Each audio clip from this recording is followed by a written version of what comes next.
Compact crossovers are all the rage these days. Everybody wants one and virtually every manufacturer is pandering to the demand. It's a segment that represents plenty of growth and Suzuki hopes to capitalize on this with the all-new Vitara.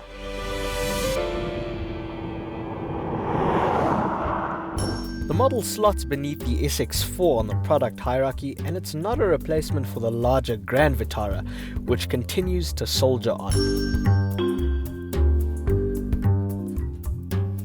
So let's see if it's something worth keeping on your shortlist. You know the drill when it comes to vehicles in this category. There's a basic template car makers employ when cobbling together a crossover. It has to have some pretense of ruggedness. It needs to look like a rough and tumble adventurer for the urban jungle, even if the most treachery it will see in its lifetime is wet grass.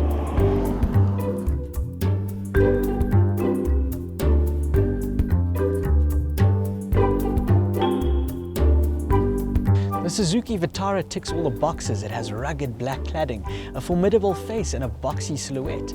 It looks a bit like a Range Rover Evoque if you squint in the sunlight. Thankfully, there are other colors to be had. This shade, which looks like a cold cup of tea, isn't the most flattering. There's a teal hue as well as a striking lipstick red.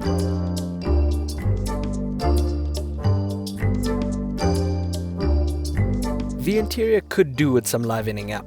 Buyers in the segment want an element of fun and youthfulness after all. Things are pretty drab and serious in the Vitara, and in my opinion, quality isn't up to scratch. A lot of the plastics used are really coarse, and even the door panels shift just a little bit when you put the windows up and down. Disappointing. But you do get a clock between the ventilation holes, as you would if you specified the Sport Chrono package on a Porsche. While some rivals in the segment offer digital infotainment systems, there is nothing of the sort here. The essentials are present, but not much else. One of the things Suzuki is particularly good at is compact cars that are great to drive. I mean, models like the Swift and even the Ciaz sedan are really accomplished for what they are.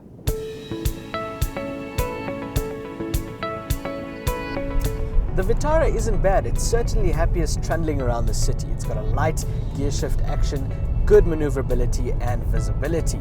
But driving over potholes and cat eyes on the road, one feels that the ride could be a bit more supple. It tends to trip over things in a clumsy way. There's one engine choice, that's the familiar 1.6 litre petrol with 86 kilowatts and 151 Newton meters of torque. You can also have four-wheel drive, but it's a pity there's no diesel choice to go with this. This power source gets noisy and feels a tad labored when you wind it up. One of the criticisms we level at Japanese automakers is their reluctance to embrace that trend of turbocharging and small capacity engines. And it's the same with the Suzuki. Where's the innovation?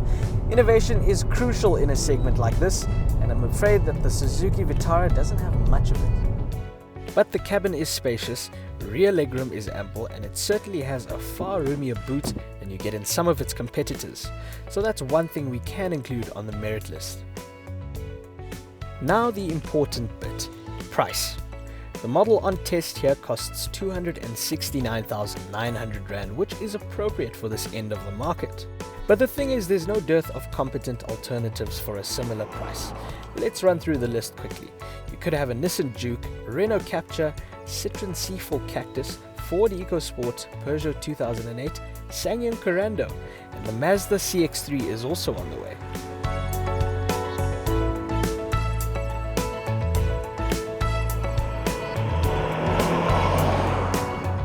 Suzuki could have used this opportunity to break serious ground here, but instead the Vitara feels a few years behind the rest of the pack.